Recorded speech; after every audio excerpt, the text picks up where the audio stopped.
Work energy theorem, multiple choice question, class 9th। हम लोग questions solve करेंगे कुछ क्वेश्चंस। चलिए फर्स्ट क्वेश्चन है, when a body fall freely towards the earth then its total energy. बोला है कोई बॉडी है, अगर उसको आप फ्रीली फॉल करोगे टुवार्ड्स द अर्थ, मतलब ऊपर से किसी बॉडी को नीचे गिराओगे तो उसका टोटल एनर्जी क्या होगा। तो इसका आंसर है रिमेन्स कांस्टेंट, कोई चेंज नहीं होगा, वो सेम ही रहेगा। देखते हैं कैसे। वेन एक्सप्लेनेशन है,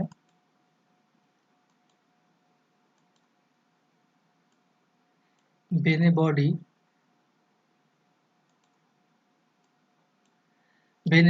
fall freely towards the earth, it's obey the law of conservation of energy. Due to this, its total energy remains constant.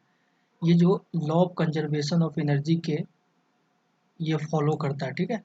इस कारण से इसका क्या होगा, एनर्जी रिमेन्स सेम होगा, कांस्टेंट होगा, क्योंकि ये लॉ ऑफ कंजर्वेशन एनर्जी बोलता है कि किसी बॉडी को अगर हम कहीं से ऊपर से फ्रीली फॉल करते हैं तो उसका काइनेटिक एनर्जी क्या होगा, टोटल एनर्जी चेंज नहीं होगा, ठीक है, रिमेन्स सेम ही होगा।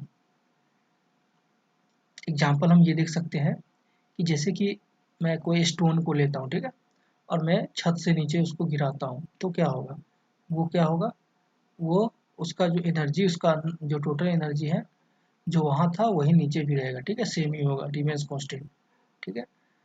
क्वेश्चंस 2 में आते हैं हम लोग। क्वेश्चंस 2 में है, a car is accelerated on a level road and remains a velocity 4 times of its initial velocity, then this process the potential energy of the car। बोला है कि कोई कार है जिसका वो रोड पे चल रहा है, ठीक है, और उसका जो वेलोसिटी क्या होता है एक्चुअल से 4 टाइम्स हो जाता है, तो बताइए क्या उसका पोटेंशियल एनर्जी क्या होगा कार का। तो इसका कोई चेंज नहीं होगा, इसमें भी कोई चेंज नहीं होगा, क्यों, क्योंकि जो पोटेंशियल एनर्जी होता है वो हाइट पे डिपेंड करता है, ठीक है। कोई भी चीज़ का हाइट क्या है का मतलब इंक्रीज डिक्रीज हो रहा है, उस पोटेंशियल एनर्जी चेंज हो, उस पर मतलब कि होगा क्या। जैसे देखिए इसका क्या फॉर्मूला क्या होता है, mgh। तो मास और ये जी क्या है, ग्रेविटेशनल ये ग्रेविटी का एक्सीलरेशन, ठीक है, और ये जी हाइट हुआ, तो किस पे डिपेंड करेगा, हाइट पे। तो यहाँ पे आपको क्या हो गया कि ये चेंज नहीं होगा, इसका आंसर क्या है, ए डज नॉट चेंज, ठीक है। क्यों, potential energy depend on the height at which object is situated, in this case there is no change in height of object, hence there is no change is potential energy. अगर height change न, car का height तो change होगा नहीं, जो car है कितना भी स्पीड कर दो उसका हाइट वही रहेगा, इसीलिए क्या होगा, इसका काइनेटिक एनर्जी जो ये पोटेंशियल एनर्जी सेम ही रहेगा, कोई चेंज नहीं होगा, ठीक है। क्वेश्चन 3 में आते हैं हम लोग।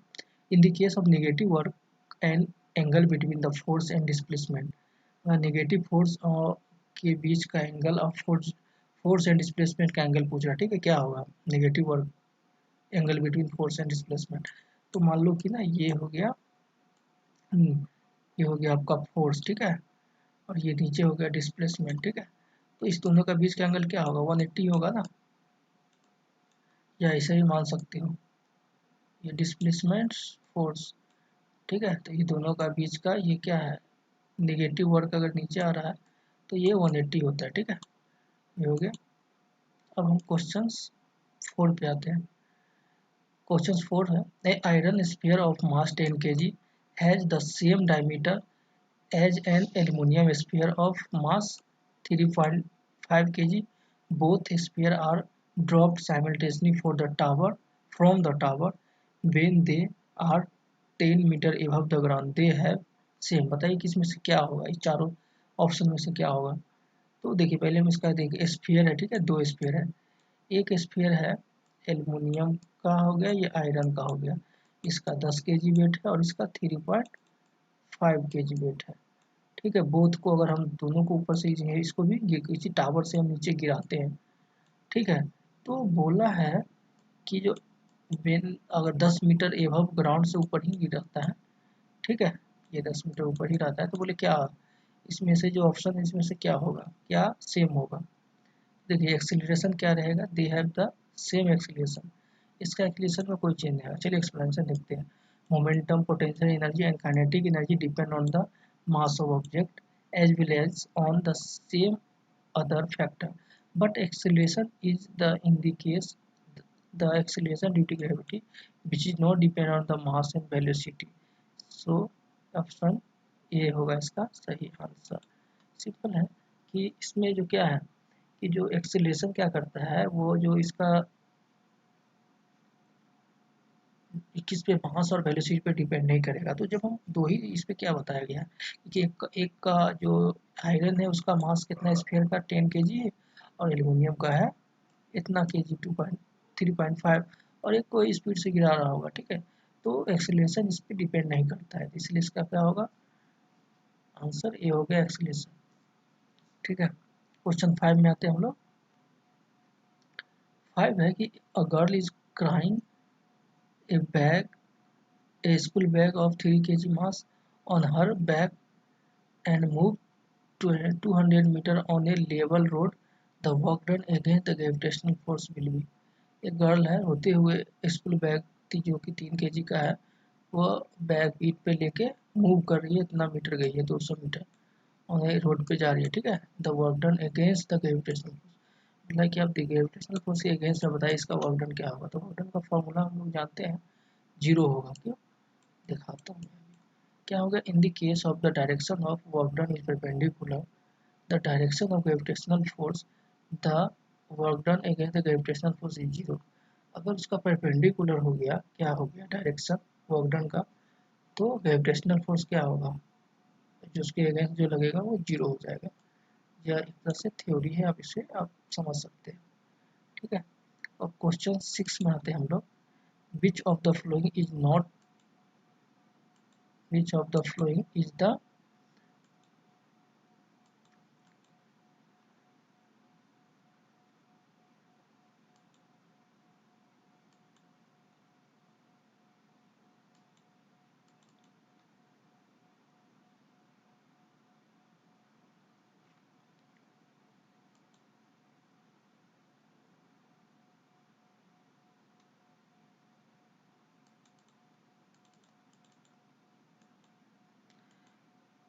क्वेश्चन 6 है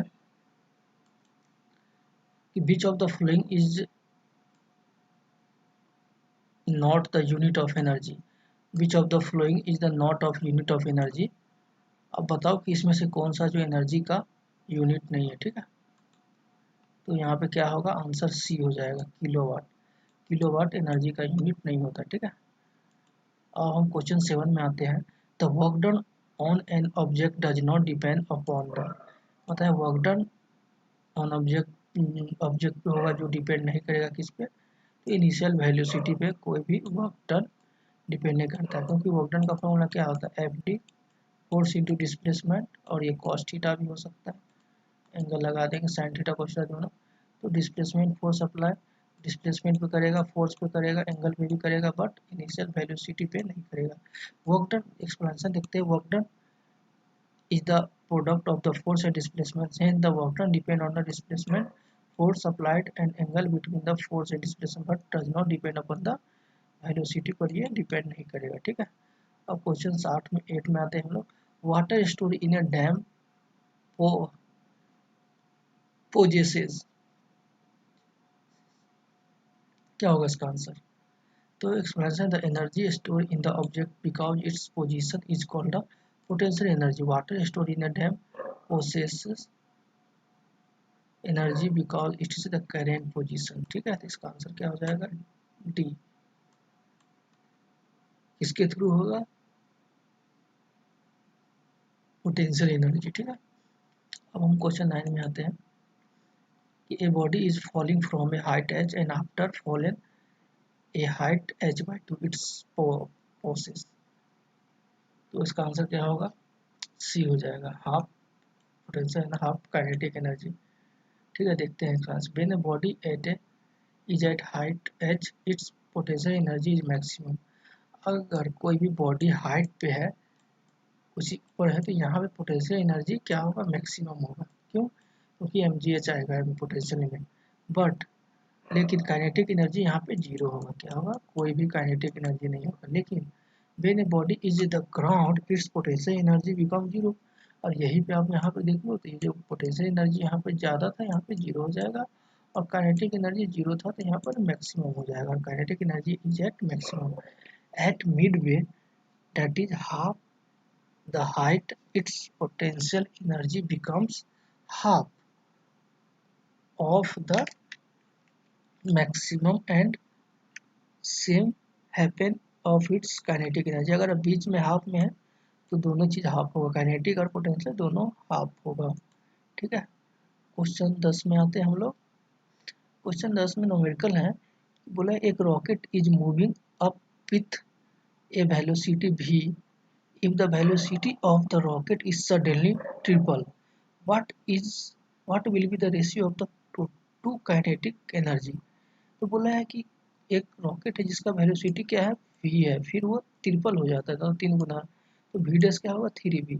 तो पहले इनिशियल एनर्जी काइनेटिक एनर्जी निकालेंगे half m v square, final energy में क्या होगा kinetic energy half m v dash square, यानी हाफ एम 3 है 3 टाइम्स है तो 3v स्क्वायर, इसको करेंगे सॉल्व तो 9/2 mv स्क्वायर। अब दोनों का रेशियो बताना है आपको, तो ये इस टर्म को अगर आप इस टर्म से डिवाइड करते हैं तो ये दोनों टर्म ऊपर का कट जाएगा, 9 बच गया तो 1/9 होगा, तो आंसर कहाँ जाएगा 1:9। ठीक है, तो हम लोग 10 क्वेश्चन देखे, अब नेक्स्ट क्वेश्चन हम आगे नेक्स्ट वीडियो में देखेंगे। Thank you.